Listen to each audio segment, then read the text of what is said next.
salut, salut, salut, salut, salut, salut, salut, salut, salut, salut, salut, salut, salut, salut, salut, j'espère que vous allez bien.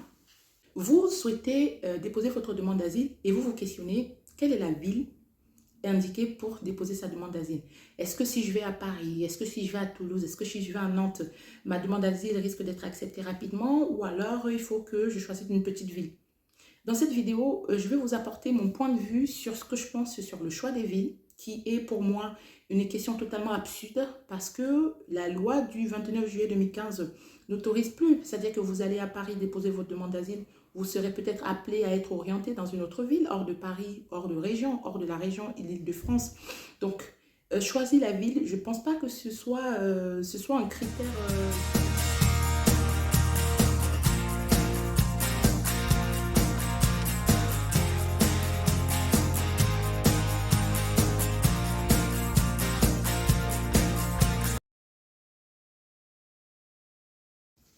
Salut, salut, j'espère que vous allez bien. Donc, je m'appelle Mariette de la chaîne Demande d'asile de A à Z.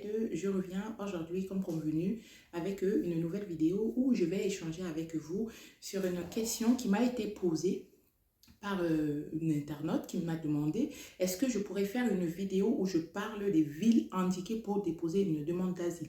C'est-à-dire que grosso modo, si j'ai bien compris, c'est que dans cette question-là, la personne souhaite que je fasse une vidéo où je vais plus ou moins donner des atouts des villes qui sont intéressantes pour y déposer une demande d'asile. Déjà, ce que j'ai envie de vous dire, c'est que avant 2015, j'aurais pu vous dire aller dans telle ville, dans telle autre ville, ça aurait été plus simple. Et vous savez, en 2015, il y a eu une arrivée importante de demandeurs d'asile. La France, dépassée par ça, par cette arrivée, et ne sachant plus où donner la tête par rapport aux hébergements, a mis en place ce qu'on appelle le schéma régional d'accueil. C'est-à-dire qu'aujourd'hui, vous savez, quand vous arrivez et que vous passez au guichet unique pour demandeurs d'asile, vous rencontrez l'agent de l'OFII qui qui vous propose du coup les conditions matérielles d'accueil. Les conditions matérielles d'accueil, c'est l'hébergement et la location. Donc, ce qui va se passer, c'est que depuis la loi de 2015, les personnes qui arrivent en France, depuis la loi du 29 juillet 2015, les personnes qui arrivent en France ont l'obligation d'accepter l'hébergement qui leur sont proposés. Les hébergements qui leur sont proposés. C'est-à-dire que, je vais faire simple. Donc, si aujourd'hui, moi, je vous dis que à Toulouse, je ne sais pas, j'ai dit un truc tout simple, ou à Paris, les demandes d'asile sont... Paris, c'est une ville indiquée pour déposer une demande d'asile. Le souci, c'est que si vous arrivez à Paris et que l'OFII vous oriente sur un hébergement hors de Paris, finalement, vous ne pourrez pas rester à Paris. Donc, l'idée, c'est sortez-vous de la tête l'idée comme quoi telle ville est meilleure que telle autre ville.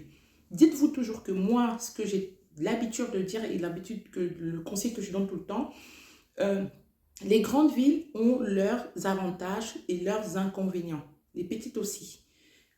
Si vous allez à Paris, je vais prendre un exemple simple. Vous avez décidé de déposer votre demande d'asile, vous avez décidé de partir, vous avez choisi une grande ville, vous avez choisi Paris et l'Île-de-France. Donc, vous arrivez à Paris. Le souci à Paris, c'est que l'avantage que vous aurez à Paris, c'est que facilement, si vous remplissez les conditions pour travailler, vous pourriez facilement trouver un emploi. Parce que les grandes villes, c'est facile de trouver un emploi, c'est facile de travailler. Mais par contre, au niveau de l'hébergement, vous n'êtes pas sûr d'avoir un hébergement un hébergement proposé par l'OFII parce que c'est saturé. Donc, moi, le conseil que je donne, c'est que quand vous êtes encore demandeur d'asile, quand vous êtes encore en procédure de demande d'asile, privilégiez les petites villes. N'allez pas dans des grandes villes parce que c'est saturé, c'est bondé. Les demandeurs d'asile, il y en a tellement que dans les grandes villes, les personnes sont obligées de se retrouver à payer des hébergements chez les marchands de sommeil. C'est-à-dire que moi, j'ai entendu récemment une dame me dire qu'elle payait presque 250 € pour un petit, je ne sais même pas si c'était un 8 mètres carrés. Ne vous faites pas berner par cela. Je comprends la volonté de vouloir travailler. Je comprends la détermination de vouloir tout de suite s'en sortir et trouver un travail. C'est très bien. Mais par contre, quand vous êtes en procédure de demande d'asile, choisissez une ville où, first, au primo, vous pourriez déjà être accompagné dans vos démarches administratives, médicales, sociales et tout. Vous pourriez avoir des interlocuteurs pour vous aider, pour vous accompagner dans vos démarches. Deuxième, Choisissez une ville où vous aurez l'hébergement parce que le dormi, ça fait partie des besoins primaires. C'est-à-dire que si vous n'avez pas où poser la tête, vous ne serez jamais tranquille.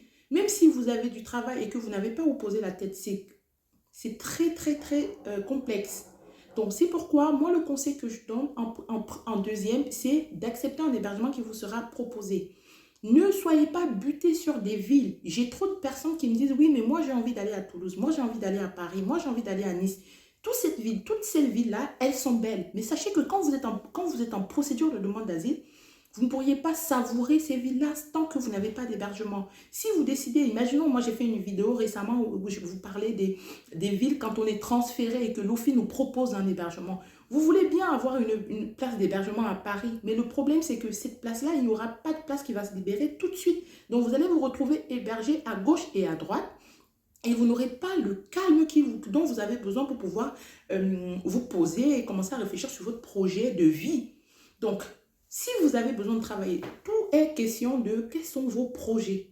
Si vous avez besoin de travailler tout de suite, si vous dites, moi aujourd'hui, je suis arrivé en France, j'ai besoin de trouver un travail, alors, allez dans des grandes villes, quitte à dormir chez les gens, quitte à dormir au sol, quitte à dormir, je ne sais pas, chez les marchands de sommeil. Mais si vous voulez vous intégrer, parce que qu'est-ce qu'il y a dans des petites villes? Dans des petites villes, la chance que vous avez, c'est que si demain, vous avez votre titre de séjour, si vous avez une protection, c'est-à-dire si vous êtes protégé par l'OFPRA, vous pourriez tout de suite, c'est-à-dire que au niveau des mobilisations des dispositifs d'insertion, c'est rapide. C'est-à-dire que vous avez rapidement la facilité de rentrer dans une formation, la facilité de vous intégrer, la facilité d'avoir un logement.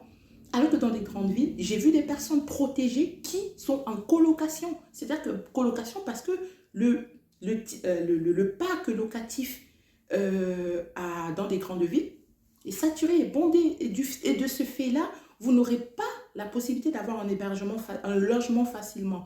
Donc, pendant la période de demande d'asile, privilégiez des petites villes. Après la demande d'asile, vous pourriez aller dans des grandes villes chercher du travail, faire ce que vous avez envie de faire. Ou alors, si vous êtes buté et que vous aimeriez habiter que dans des grandes villes, c'est encore un choix. Donc, dans ce cas-là, choisissez alors d'aller dans des grandes villes, mais ne vous plaignez pas que vous n'avez pas de logement, que vous n'avez pas de travailleurs sociaux qui vous accompagnent dans vos démarches. C'est vraiment, moi je dis toujours que il y a des avantages et il y a des inconvénients dans tous les choix que nous opérons. Si vous opérez un choix de grande ville, prenez aussi en compte le fait que vous aurez aussi des inconvénients du fait d'avoir choisi une grande ville. Et il n'y a pas de meilleure ville. Retirez-vous ça de la tête. Ne dites pas que à Paris, c'est mieux que à, je sais pas, à Guéret ou à Guéret, c'est mieux qu'à Paris. Tout est question de qu'est-ce que vous voulez.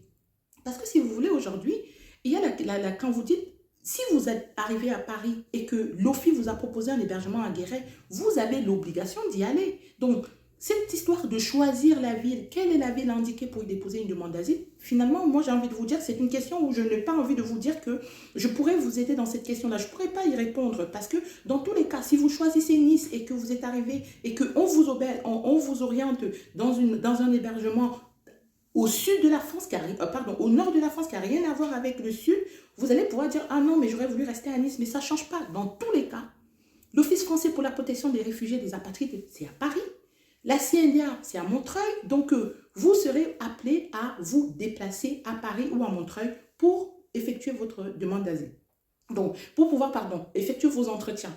Donc, retirez-vous de la tête l'idée de choisir la meilleure ville. Choisissez. Un critère pour choisir une ville, c'est qu'est-ce que vous voulez. Est-ce que vous avez des projets professionnels?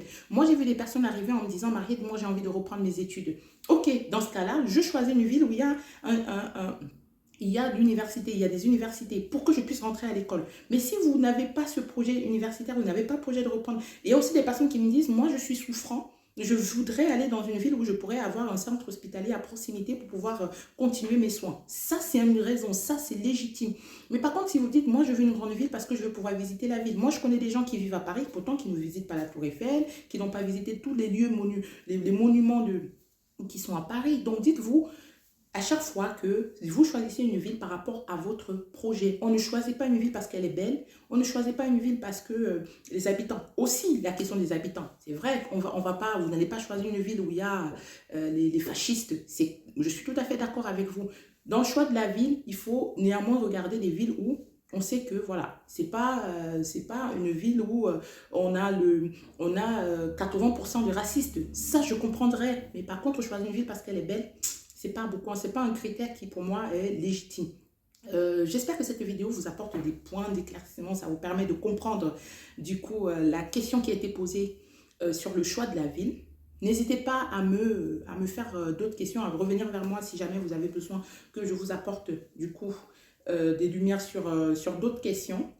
D'ici là, portez-vous bien, prenez soin de vous, abonnez-vous si ce n'est pas fait et on se dit à très bientôt pour une autre vidéo.